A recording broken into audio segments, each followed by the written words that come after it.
Hello student, YouTube tutorial में आपका स्वागत है। इस वीडियो में हम कोटा यूनिवर्सिटी के बीए फाइनल ईयर के सिलेबस और एग्जाम पैटर्न दोनों को क्रमवार समझेंगे। सबसे पहले हम परीक्षा प्रणाली को समझते हैं। इस परीक्षा प्रणाली के तहत आधुनिक भारत का इतिहास जो 1740 से 1947 तक का है, इसकी परीक्षा प्रणाली के तहत 3 घंटे का पेपर है जिसमें अधिकतम अंक 100 है। सेक्शन ए में कुल मिलाकर पाठ्यक्रम की 5 यूनिटों से आपके 10 प्रश्न आएंगे और प्रत्येक प्रश्न का 1 अंक है जिसकी शब्द सीमा 20 है और कुल अंक 10 है। इसी प्रकार आपका सेक्शन बी जो पाठ्यक्रम की 5 यूनिट से कुल मिलाकर 2-2 प्रश्न पूछता है, तो कुल प्रश्न 10 होते हैं। प्रत्येक प्रश्न के 10 अंक है एवं 250 शब्दों में आपको इसका उत्तर देना है। इसी प्रकार सेक्शन सी जिसके तहत आपके 5 डिवीजन से कुल मिलाकर 4 प्रश्न आते हैं और आपको इनमें से 2 प्रश्न करने हैं। प्रत्येक प्रश्न का उत्तर आपको अधिकतम 250 शब्दों में देना है और प्रति प्रश्न के 20-20 नंबर है, अर्थात आपको सेक्शन सी से कुल मिलाकर 40 अंक प्राप्त करने हैं। इसी क्रम में हम पाठ्यक्रम परीक्षा प्रणाली के अध्ययन के बाद हम पाठ्यक्रम को समझेंगे क्रमवार। आधुनिक भारत का इतिहास जो 1740 से 1947 तक है, इसके तहत कुल मिलाकर 5 यूनिट्स में आपके सिलेबस को बांटा हुआ है। तो हम क्रमवार तरीके से पहली यूनिट से शुरुआत करते हैं। पहली यूनिट के तहत 1761 से 1818 तक मराठों की प्रगति और पतन के विभिन्न चरणों को हम समझेंगे, जिसके तहत कुल 3 बिंदु है। पहले बिंदु के तहत पानीपत की तीसरी लड़ाई जो 1761 में अहमद शाह अब्दाली के साथ हुई और पानीपत की लड़ाई के बाद मराठों का क्रम से उनकी शक्ति कमजोर होती है। हालांकि महादजी सिंधिया और नाना फडणवीस के नेतृत्व में 2 मराठा सरदारों ने अपनी शक्ति और कुशल नेतृत्व से मराठों को पुनः संगठित करके भारत के राजनीतिक पटल पर पुनः मराठों को बनाए रखा। हालांकि महादजी सिंधिया और नाना फडणवीस दोनों की मृत्यु के बाद मराठा पुनः कमजोर हुए और इन कमजोर मराठों के साथ ईस्ट इंडिया कंपनी के नेतृत्व में अंग्रेजों ने 3 आंग्ल मराठा युद्ध किए। इन 3 आंग्ल मराठा युद्ध के परिणाम स्वरूप अंततः 1818 में मराठा शक्ति का पतन हुआ और मराठा हार गए। इस प्रकार यूनिट 1 में मराठे एवं उनकी शक्ति के पतन को हम देखते हैं। अब हम चलते हैं यूनिट 2 की तरफ। यूनिट 2 के तहत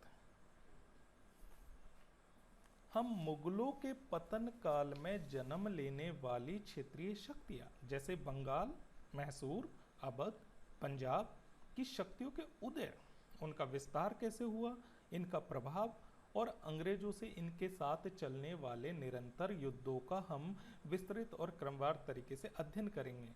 इसमें पहले बिंदु के तहत बंगाल में प्लासी के युद्ध के बाद 1757 में अंग्रेजों का भारत में अंगद की तरह पैर जमाना, यहीं से ईस्ट इंडिया कंपनी ने राजनीतिक शक्ति की शुरुआत की और उसके बाद 1772-73 में ईस्ट इंडिया कंपनी ने रेगुलेटिंग एक्ट से बंगाल वायसराय, न्यायपालिका, राजस्व व्यवस्था आदि से जुड़े व्यापक प्रावधान किए।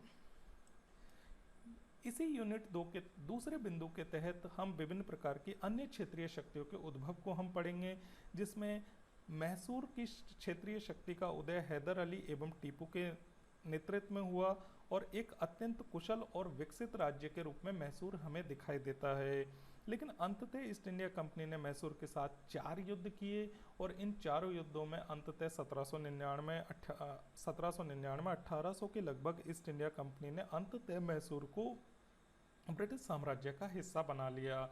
इसी क्रम में पंजाब में राजा रणजीत के नेतृत्व में 12 सिख मिसलों को एकत्रित करके पंजाब का एक शक्तिशाली राज्य गठित किया गया। लेकिन रणजीत सिंह की मृत्यु के बाद अयोग्य उत्तराधिकारियों को ब्रिटिश ईस्ट इंडिया कंपनी ने हराकर अंततः 1848 में पंजाब को ब्रिटिश ईस्ट इंडिया कंपनी का एक अभिन्न अंग बना लिया। इसी क्रम में अंत में हम अवध में विभिन्न प्रकार के नवाबों के साथ ब्रिटिश ईस्ट इंडिया कंपनी की विभिन्न प्रकार की व्यापारिक और राजनीतिक संधियों के प्रभाव को समझते हुए 1856 में आउटरम रिपोर्ट के आधार पर अवध के विलय को क्रम से हम समझेंगे और ब्रिटिश साम्राज्य ने किस प्रकार से इन रियासतों का अवशोषण किया इसका भी हम अध्ययन करेंगे। अब हम चलते हैं यूनिट 3 की तरफ। यूनिट 3 में 1857 का विद्रोह, 1858-1947 तक राजा महाराजाओं रियासतों के साथ क्राउन के संबंध एवं राजस्व प्रणाली की चर्चा करेंगे। इसके तहत हम सबसे पहले बिंदु के तहत 1857 के विप्लव विद्रोह के कारण उसकी प्रवृत्ति कैसी रही, किस स्वरूप का था 1857 का विद्रोह, और 1857 के विद्रोह के परिणाम स्वरूप किस प्रकार के प्रभाव या परिणाम आए, इनको हम क्रमवार तरीके से समझेंगे। 1858-1947 के मध्य किस प्रकार ब्रिटिश ईस्ट इंडिया कंपनी का शासन खत्म होकर क्राउन के तहत भारत का शासन आता है, जिसमें रियासतों को विभिन्न प्रकार की राजनीतिक और कूटनीतिक नीतियों के माध्यम से ब्रिटिश सरकार ने अपने से बांधे रखा। इनके विभिन्न चरणों को हम क्रमवार तरीके से समझेंगे। तीसरी यूनिट के तीसरे बिंदु के तहत हम ब्रिटिश सरकार की रैयतवाड़ी व्यवस्था, महलवाड़ी व्यवस्था और स्थायी बंदोबस्त तीनों का हम क्रमवार अध्ययन करेंगे और उनकी विशेषताओं को पढ़ेंगे। साथ ही उनका किसान, गांव, खेती, किसानी, मजदूर, रोजगार, उद्योग आदि के ऊपर क्या प्रभाव पड़ा, इनको हम विस्तृत और क्रमवार तरीके से समझने का प्रयास करेंगे। अब यूनिट 3 के बाद हम चलते हैं यूनिट 4 की तरफ। यूनिट 4 में हम धन निकासी, आर्थिक शोषण से भारत की अर्थव्यवस्था एवं समाज पर प्रभाव, इस यूनिट को हम जन आंदोलन के उपहार से लेकर 1935-1919 के संवैधानिक सुधारों तक पढ़ेंगे। सबसे पहले हम धन निकासी को पढ़ेंगे जो दादा भाई नेहरू ने दिया। दादा भाई नेहरू ने इस अर्थव्यवस्था, उद्योग, रोजगार आदि पर इसके प्रभाव को बताया। आर्थिक शोषण के बहुआयामी प्रभावों का अध्ययन करते हुए हम ये देखेंगे कि 1870 के बाद किस प्रकार भारत में राष्ट्रवाद का उपहार हुआ, जिसमें भारतीय राष्ट्रीय कांग्रेस जैसे विभिन्न क्षेत्रीय संगठन और राष्ट्रीय संगठनों का उदय हुआ और इन संगठन के विभिन्न प्रकार के नेता, जिनमें दादा भाई नेहरू जी, सुरेंद्र नाथ बनर्जी, फिरोज शाह मेहता जैसे उदारवादी या मॉडरेट नेता है। और इन्हीं के साथ साथ हम गर्मवादी या अतिवादी नेताओं को देखते हैं, जिनमें बाल गंगाधर तिलक, विपिन चंद्र पाल आदि को हम देखते हैं। और इसी के साथ विभिन्न प्रकार की क्रांतिकारी गतिविधियां जो बंगाल, पंजाब, महाराष्ट्र, उत्तर प्रदेश में चली, इनको भी हम समझने का प्रयास करेंगे, जिसमें भगत सिंह, सुभाष चंद्र बोस आदि का योगदान है। इसी क्रम में हम 1919 और 1935 के भारत शासन अधिनियम को देखेंगे, क्योंकि भारत में चलने वाले विभिन्न प्रकार के जन आंदोलनों के विरोध में ईस्ट इंडिया ब्रिटिश सरकार के द्वारा संवैधानिक सुधारों को तहत विभिन्न प्रकार की विधायिका और न्यायपालिका से संबंधित सुधार किए गए। अंत में हम यूनिट 5 को देखेंगे। यूनिट 5 के तहत हम 1920 के बाद भारत को पूर्ण आज़ादी के लिए किस प्रकार विभिन्न जन आंदोलनों के रूप में भारत का उभार हुआ, इसी क्रम में सांप्रदायिकता का विकास भी हम देखते हैं और अंततः भारत का विभाजन और स्वतंत्रता का अध्ययन शामिल है। 1920 से 1947 तक भारत के स्वतंत्रता आंदोलन, मोहनदास करमचंद गांधी अर्थात महात्मा गांधी के नेतृत्व में चलने वाले 3 जन आंदोलन, जिनमें असहयोग आंदोलन, नमक सत्याग्रह और भारत छोड़ो आंदोलन अत्यंत महत्वपूर्ण है तीनों का, और विभिन्न प्रकार के और आंदोलनों और संगठनों का हम इसमें अध्ययन करेंगे। इसी क्रम में सांप्रदायिक राजनीति का विकास भी एक अत्यंत ही नकारात्मक पक्ष था, लेकिन इसका उभार हुआ और अंततः 2 नेशन थ्योरी आई, जिसमें मोहम्मद अली जिन्ना की भूमिका रही और भारत का विभाजन हुआ।